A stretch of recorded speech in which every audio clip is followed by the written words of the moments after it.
Good morning students. Chemical kinetics के 5th video lecture में आप लोगों का स्वागत है। आज मैं बात करने जा रहा हूं रेट ऑफ रिएक्शन को आगे बढ़ाते हुए इसके स्टोकियोमेट्रिक फॉर्म के बारे में। और स्टोकियोमेट्रिक फॉर्म केमिकल काइनेटिक्स का एक काफ़ी इंपॉर्टेंट पार्ट है। ये हमेशा किसी न किसी एग्जाम में हमेशा एक सवाल बन करके ये आता रहता है।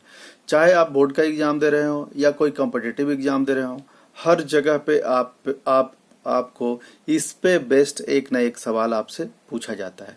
तो आज मैं इसके पूरे कॉन्सेप्ट के बारे में भी मैं चर्चा करने जा रहा हूँ।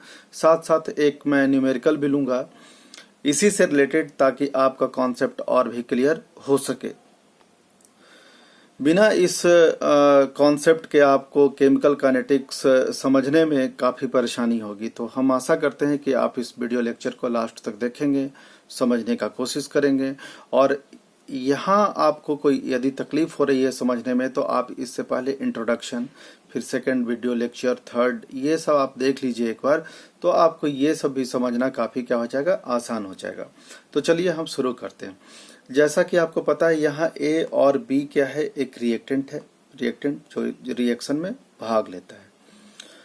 और ये क्या करेगा, धीरे धीरे ये दोनों रिएक्ट कर करके प्रोडक्ट सी एंड डी का क्या करता है, फॉर्मेशन करता है। ठीक है, फिर क्या होगा आपका, धीरे धीरे रिएक्टेंट का अमाउंट घटता चला जाएगा एंड प्रोडक्ट का अमाउंट बढ़ता चला जाएगा, क्योंकि ये दोनों रिएक्ट करके प्रोडक्ट का फॉर्मेशन करते हैं।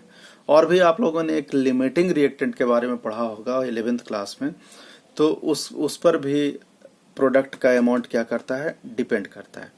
साथ में आप कोई केमिकल रिएक्शन, यदि आपके पास कोई केमिकल रिएक्शन आपने लिखा है, तो आप उसे कोई न कोई कोएफिशिएंट दे करके उसके नंबर ऑफ एटम्स को आप क्या करते हैं, बैलेंस करते हैं। तो यहाँ हमने लेट ले लिया, मान लिया है क्या, कोएफिशिएंट एक कैपिटल ए का, रिएक्टेंट ए का स्मॉल ए है, बी का स्मॉल बी है, सी का स्मॉल सी एंड डी का है आपका स्मॉल डी है।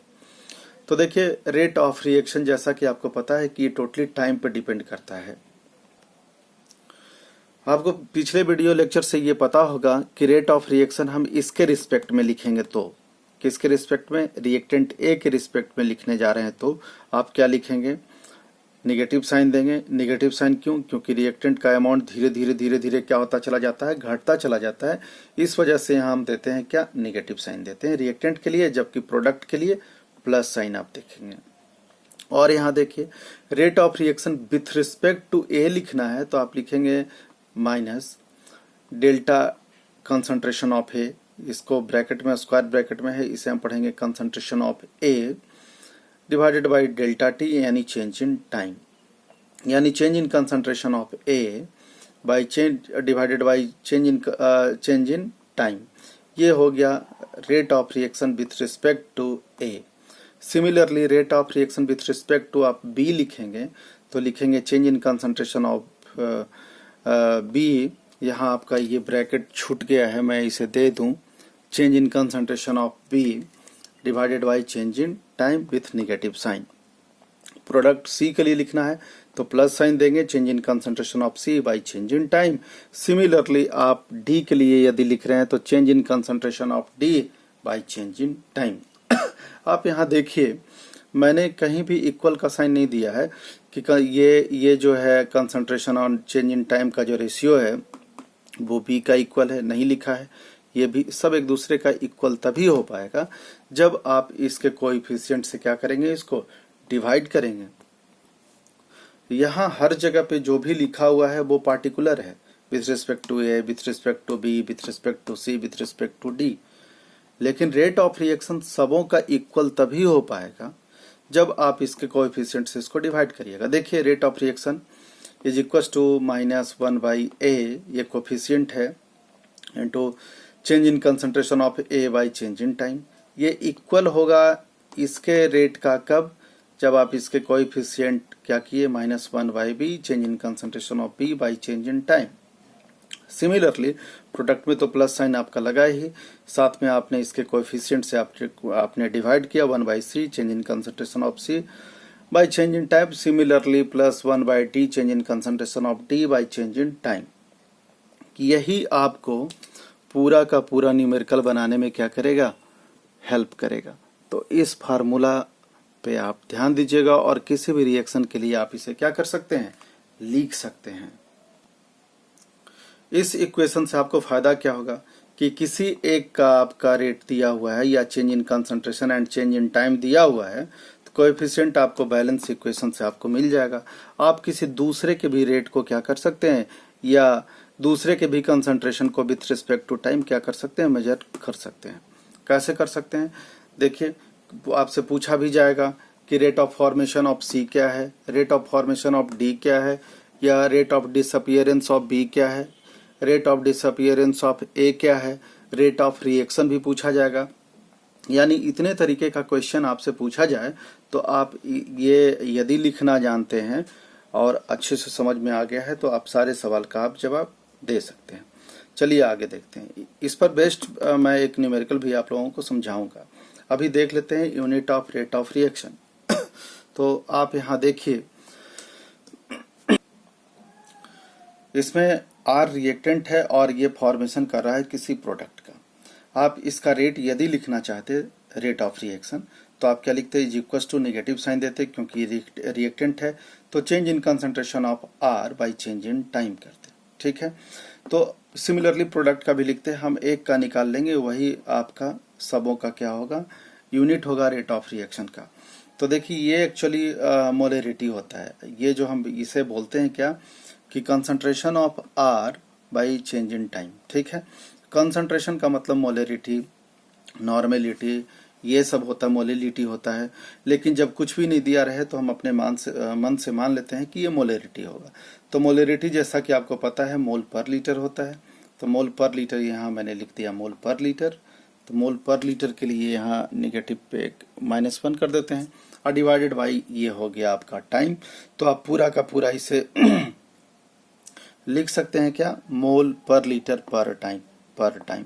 अब टाइम के जगह पे आपका चेंज हो सकता है, पर आवर के हिसाब से हो, पर मिनट के हिसाब से हो, पर सेकंड के हिसाब से हो।